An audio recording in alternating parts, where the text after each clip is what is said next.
Villa María, la del Riel, como tantas otras ciudades y localidades de nuestra pampa húmeda que crecieron a la orilla de las vías del tren, que era símbolo de progreso y lo fue durante muchos años y permitió el desarrollo de esta parte de la República Argentina. Y entre las líneas férreas o los trayectos que pasaron por Villa María, una de las que quizás menos se tenga conocimiento es sobre el ferrocarril francés que unía las ciudades de San Francisco con nuestra villa. Fue creada, se puso en funcionamiento en el año 1904 y ahora hay una iniciativa emanada desde el Museo Ferroviario de la ciudad que busca recuperar parte de la historia de ese ferrocarril que unía Villa María, recordamos, con San Francisco. Nosotros vamos a dialogar con Nahuel Vidal, quien es profesor de historia y además integrante de la Fundación ProRiel de la ciudad sanfrancisqueña, para conversar sobre este ferrocarril un tanto desconocido, quizás para la mayoría de los villamarienses y personas de la región. ¿Qué tal, Nahuel? ¿Cómo estás? Buenas noches. Germán Giachero te saluda. Buenas noches, Germán. Muchas gracias por el espacio. Los agradecidos somos nosotros. A ver, contanos un poco, ¿de qué se trató este ferrocarril francés? Sabemos que se inició a principios del siglo XX, hacía el trayecto entre ambas ciudades. Contanos un poco de cómo fue su desarrollo y cuándo dejó de funcionar este recorrido. Bueno, en sí el desarrollo viene aproximadamente de mediados de la década de 1880, cuando la provincia de Santa Fe encarga realizar unas vías férreas y bueno, y en ese momento se hace cargo una empresa de capitales británicos que hasta el año 1888 construye un tramo del ramal desde Santa Fe capital, pasando por la ciudad de Pilar en provincia de Santa Fe, hasta el pueblo de Josefina, que está en el límite entre la provincia de Santa Fe y provincia de Córdoba. Eso en un principio se llamó Ferrocarril de Santa Fe a las Colonias. La idea básicamente de esa línea era más que nada fomentar la inmigración y la instalación de colonias para la producción agrícola, ganadera. Después, aproximadamente a principios del siglo XX, esa empresa es vendida a una compañía de capitales franceses, que es la que continúa el impulso de la línea hasta lo que es San Francisco y después lo que es Villa María. En enero de 1903 se realizó un acto en lo que sería la futura estación San Francisco, en la cual se colocó una piedra fundacional de mármol, y en la cual estuvo presente el ministro de Obras Públicas del segundo gobierno de Roca, en la cual estaba el señor ministro Emilio Civit, ministro de Obras Públicas, el gobernador de Santa Fe, el señor Iturraspe, que había sido el fundador de las colonias acá de San Francisco, y también hubo distintas personalidades. Como dato anecdótico, de lo que era representantes de autoridad oficial de provincia de Córdoba no hubo nadie. O sea, como que a nivel comunal el único representante fue el director de un colegio, de un establecimiento educativo acá de San Francisco. Porque en esa época los límites todavía no estaban muy claros entre provincia de Santa Fe y Córdoba, y San Francisco como que estaba en una zona gris. Después pasó a ser oficialmente parte de provincia de Córdoba. Pero había un tramo como que estaba en disputa con Santa Fe. Después de 1904, cuando finalizan las obras, se libra el servicio público en el tramo San Francisco-Villa María. Nahuel, le contamos a los televidentes que las instalaciones del ferrocarril francés aquí en Villa María funcionó en el Parque Pereira y Domínguez, la estación, el lugar se llamaba La Francesita. Bueno, ¿hasta qué momento funcionó este recorrido, este tren?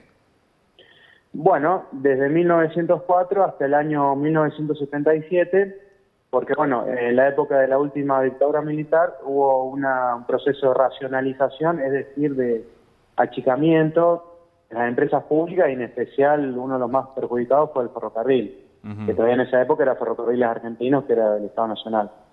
Entonces, como se lo consideraba un ramal secundario, con escaso movimiento, por así decirlo, tanto de carga como pasajero, generaba pérdidas según el análisis que había hecho el Estado en su momento. Y por eso, se procede a la clausura y levantamiento, es decir, que se quitaron todas las vías en todo el tramo.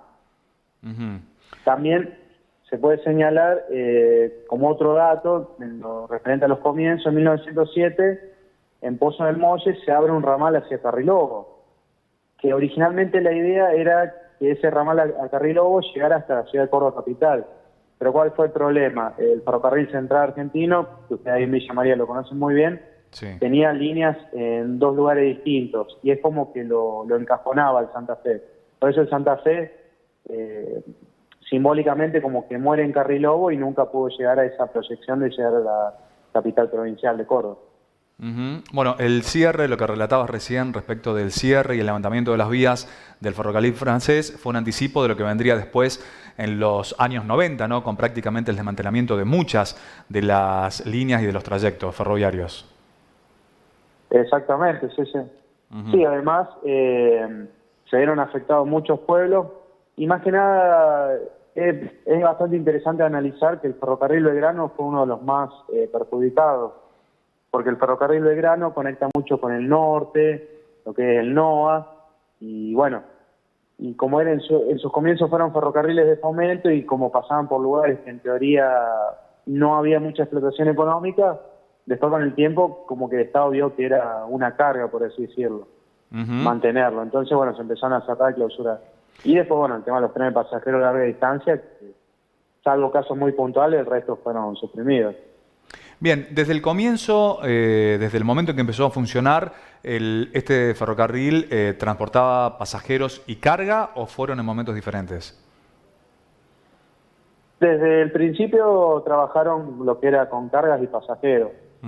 Los edificios de las estaciones estaban acondicionados y preparados para ambas finalidades, siendo el edificio de la estación para la cuestión de los pasajeros, el manejo de encomiendas, y la parte administrativa burocrática del ferrocarril, y los galpones para la carga y descarga ya sea de cereales o material de construcción, y también en algunos sectores, podría decirse, laterales del predio del ferrocarril, se establecían los bretes donde estaban los animales, o sea, se subía y bajaba Hacienda, donde bueno, se le daba de beber todo, y bueno, después continuaban viajes.